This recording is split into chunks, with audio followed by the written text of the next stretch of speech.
弟兄姊妹平安。现在美国加州洛杉矶的暴乱还在持续，在这场暴乱当中，大家有没有发现一个非常奇怪的现象？就是到处都是墨西哥的国旗。当然，一个因素就是在加州，绝大多数的这些非法移民都是来自墨西哥。另外一个重要的原因就是这些墨西哥的非法的移民，他们通过这样的方式在传达一种信息，就是他们想通过这样的一种非法移民的方式占领加州，或者说占领更多的美国南部的地区。这个有一个历史的原因。奇怪的是，很多的左派的这些的政客们，他们竟然支持这些来自墨西哥的非法移民。许多左翼的人士，他们认为呢，这些代表着墨西哥重新主张被美国所偷走的领土。那本周墨西哥的参议院议长叫做杰拉尔多·费尔南德斯·诺罗尼亚，他就发表声明，他说，在1836年德克萨斯革命和1848年美墨战争结束之前，墨西哥控制着现在的加州、内华达州、犹他州、亚利桑那州、新墨西哥州、科罗拉多州部分地区和德克萨斯州。那这个议长他的目的很明确，就是墨西哥人他们仍然认为这些的领土，这么大面积的这些美国的领土应该是属于他们的，他们现在仍然有权利通过这种非法移民的方式把这些土地夺回来。那令人不可思议的就是这些的左派的媒体，这些极左的政客们居然支持这样的一种说法。可见这些极左政客们，他们为了政治的利益，为了反川普，他们可以不惜牺牲国家的利益。这是看到人性的这种极其的败坏，非常的可耻。那这种说法其实呢由来已久，他们希望通过这种所谓的被偷走的领土这样一种概念来定罪现在的美国人，让他们感到羞耻，从而给这些来自墨西哥的非法的移民给他们更多的自由的空间。那这样的说法从历史上，从圣经上我们来看有没有道理？那墨西哥人他们有没有权利现在向美国南部这些州要求主权？其实说白了，这就是一种来自魔鬼的欺骗的法术。历史的真实是，在1820年代，在美国南部刚才提到的这些州居住着一些墨西哥人，但是数量非常的少，占当时墨西哥总人口的不到1/1000。所以说无论如何，这些地区不可能被称为墨西哥人的家园。而且在当时那个年代，这些地区的边境是非常模糊的，任何一个政府对这些区域的控制都是非常脆弱的。当时美国和墨西哥和印第安人，他们都是在争夺这些地区，不存在这些地区就一定属于某个国家。后来在1848年美墨战争结束，墨西哥彻底输掉了战争，从此他们就永远失去了所谓的他们对这些地区的主权的要求。其实在历史上，这些地区不但是有墨西哥人，还有阿拉伯人、日耳曼人、罗马人，很多不同民族的人都在这个地区居住过。那如果按照他们的逻辑，只要我在这儿住过，有人在这里定居过，这个地区呢就永远属于我们，那这个世界就永远没有安宁了，谁都可以向另外一个国家要求主权。曾经有我们国家的人在这里定居过。大家还记得古代蒙古大军曾经征服过欧洲，蒙古人是不是现在可以向欧洲国家要求主权呢？所以曾经拥有过并不重要，真正重要的就是我现在拥有，而且我有能力保护它，不被那些敌人从我手中夺走。在世界的外交舞台上，一个政权的品格常常体现在他如何的对待领土的争议。那中共这个宣称寸土不让的政权，是否真的像他们所说的那样的爱国呢？今天我想跟大家分享一个非常讽刺的现实，就是中共对待台湾和对待俄罗斯侵占的领土完全是两个不同的标准。很多国人可能不清楚，俄罗斯从中国夺走的领土相当于40多个台湾。我们小时候在上历史课的时候，都应该有一点点印象。中国和很多的西方国家都签订过所谓的不平等条约。当然，这些条约当中，一部分就是跟俄罗斯签的，一个叫瑷珲条约。这个条约呢，当时的沙俄从清政府手中夺走了黑龙江以北的大片土地。在1860年又签订了一个北京条约，割让了乌苏里江以东，包括海参崴在内的大片土地。那前前后后割让给沙俄的土地呢，是超过了160万平方公里。大家可以想一想，这是多大的面积？那中国的总面积现在是960万，160万相当于960万的多少分之一呢？是1/6，对吧？也就是说，现在中国的领土的1/6都割让给了沙俄，相当于44个台湾的面积。这里边就包括一个非常重要的地点，叫做海参崴，也有翻译成海参崴的。这个地方呢，因为海参非常的著名，质量非常的好。那这个海参崴呢，是位于日本海的一个天然的良港，是不动港。俄罗斯一直梦想着在远东有一个不动港，现在他们的目标实现了。从此，他们把海参崴改名为弗拉迪沃斯托克，意思就是征服东方。海参崴原来是属于吉林省的，也就是说，吉林省本来是一个沿海省份的，它有一个自己的出海口。但是呢，因为割让给了沙俄，所以呢，吉林彻底的沦为了一个内陆的省份。大家可以想一想，一个省有没有出海口，对它的经济的影响是多么的大。在1991年前苏联解体，中国迎来了千载难逢的机会，可以跟俄罗斯要求归还一部分领土。没想到这时候中共做出了一个惊人的举动。Men signed a treaty demarking their common 2,700-mile eastern border. Some of the disputes it resolved date back to the 17th century. This, they said, was part of a strategic partnership, but there'll be no formal alliance of the kind that existed in the 1950s before the two countries, then both communist giants, fell out amidst mutual suspicion. 在1991年，江泽民和俄罗斯签订了中苏东段边界协定，承认了包括海参崴在内的所有俄罗斯占领的中国的土地。但这还不够，后来又在2001年和2004年又签订了2个条约，一个是中俄睦邻友好合作条约，还有一个就是中俄边境补充协定，就是永远放弃了海参崴在内的100多万平方公里的原来中国的领土。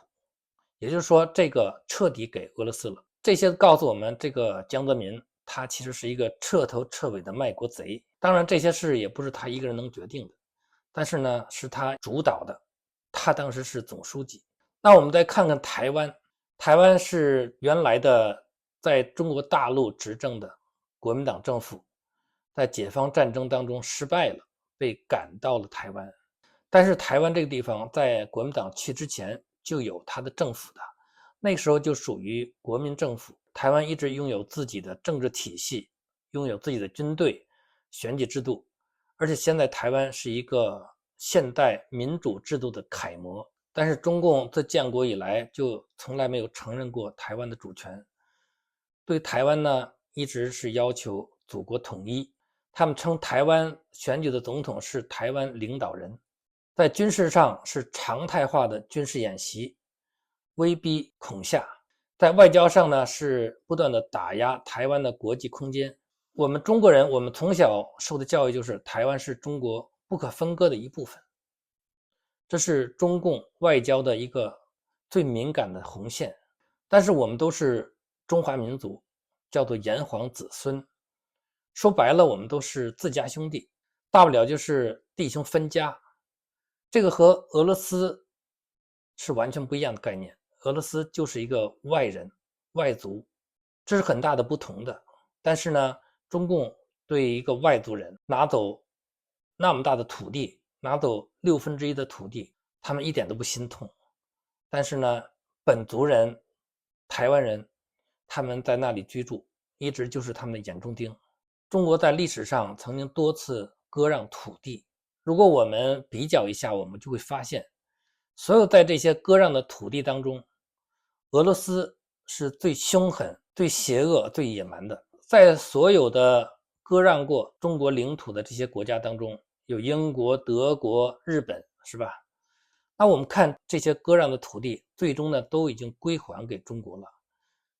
这个香港、青岛，是吧？日本原来是占领台湾，虽然它没有归还给大陆，但是也是归还给台湾，也是等于归还给中国了。但是唯独没有归还中国的就是俄罗斯。一个非常显著的一个差别就是，英国、德国、日本他们占领后，他们只是占领，还是允许绝大多数当地人继续留在那里生活的，而且给当地不管是在制度上还是在经济发展上带来非常大的好处。俄罗斯就是一个截然不同的做法，他们呢是把当地的中国人赶走，不走呢就要杀。所以现在原来的中国的领土，现在几乎全是俄罗斯人在那里居住。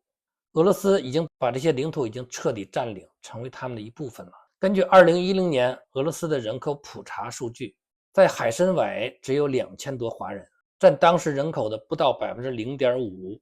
那这个主要原因就是历史多次的人口的清洗、驱逐，而且非常严格的控制外来人口的定居。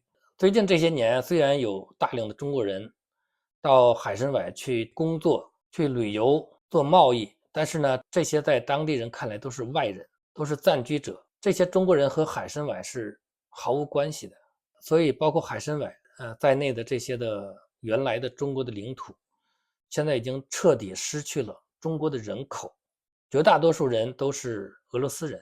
那俄罗斯这样的做法呢，其实是跟亚述学的。圣经告诉我们，亚述占领北国以色列之后，他们就把以色列人掳走，然后呢，把亚述人迁到这个地区。那后来这些外来的外族人和当地以色列人呢，他们就混杂通婚，所以后来这个地区的人叫做撒玛利亚人，被犹太人轻看，认为是杂种。那问题是，为什么中共可以接受俄罗斯强占海参崴，强占160多万平方公里的土地，却容不下台湾人民自我的选择？这个答案很简单，就是中共一贯的对外惧怕，对内强硬，也可以说是欺软怕硬，因为他们不敢惹普京。普京有核武器，有军队，而且呢，普京很混，所以很多人把普京、把俄罗斯称为中共的俄爹，这是非常有道理的。因为从历史上来说，中共的起源就是从俄罗斯过来的。俄罗斯那时候叫苏维埃，就是共产党。后来到了中国，就成为中共。最早期的中共都是俄罗斯派遣的领导干部，完全受苏维埃的领导，所以他的政治理念也都是完全从俄罗斯学来的。中共对俄罗斯有一种先天的崇拜和依赖，虽然俄罗斯对这个领养的儿子从来没有心慈手软，得机会呢就狠狠地打击掳掠。当初二战结束的时候，苏联红军进入东北，那时候叫满洲里，烧杀抢掠，无恶不作。中共视而不见，他们要的是利益，要的是红军给他们的枪炮，只要他们有好处就可以了，他们不管国家，不管百姓的死活。所以我们看中共，这是一个非常典型的双重标准，不但在政治上，在信仰上也同样是双重标准的。中共他们标榜的就是信仰共产主义，很多中国人他们在听到福音之后拒绝基督教的理由就是这是西方的宗教，是文化入侵，是资本主义的阴谋。但是呢，他们不知道他们所谓的信仰共产主义其实也是西方的东西。这个共产主义的发明人是德国的马克思，而且这个马克思有意思的是他也是犹太人。另外，中国人很多人都去拜佛拜偶像，他们以为这个佛教是中国的本土的宗教，其实呢，这个佛教也是来自于印度。中国人不知道的是，在寺庙里那些的偶像，它的原型都是印度人。所以中国人他把基督教看为文化侵略，那同样是来自西方的马克思，他们却看为他们的救世主。所以我们看中共他并不是真正的捍卫领土，也不是为了中华民族，不是历史的公义，而是捍卫唯一的就是他们的政权，他们的利益。中共欺负台湾，因为台湾人少，实力不够，他们怕俄罗斯，因为俄罗斯有核武器。原来中国是没有实力，他们不敢惹俄罗斯啊。现在其实从军事实力上来说，中国是可以打几个俄罗斯的，但是他们现在对俄罗斯仍然是惧怕，所以这个不是实力的问题，这个就是利益的驱动加上奴才心态。这方面呢，普京他是看得很清楚的，所以他对习近平拿捏得死死的。普京对中国占尽便宜，大家都知道的。俄罗斯凭什么和乌克兰能够长期的打下去呢？如果背后没有中共的支持，不管是从军事上、从经济上，都无条件、无上限的支持，俄罗斯早就打不下去了。所以我们在中共身上看到的就是人性的丑恶，可以说对一个杀父仇人卑躬屈膝。中共的做法根本就不是爱国，就是爱政权，也不是捍卫国家，而是维护党。所以我们都应该看清楚中共他这个欺软怕硬的这种虚伪的本质。中共为了自己的利益，他可以出卖国家利益的。既然我们是基督徒，我们看待世界上的任何事情还是要回到圣经，包括地上的政权和领土，圣经其实都有明确的教导的。在使徒行传的17章26节这样说的：他从一本造出万族的人来，住在全地上，并且预先定准他们的年限和所住的疆界。这是保罗在希腊和那些哲学家们所讲的。保罗道出了一个非常深刻的真理，就是一切都是神所造的，神赐给谁就是谁的。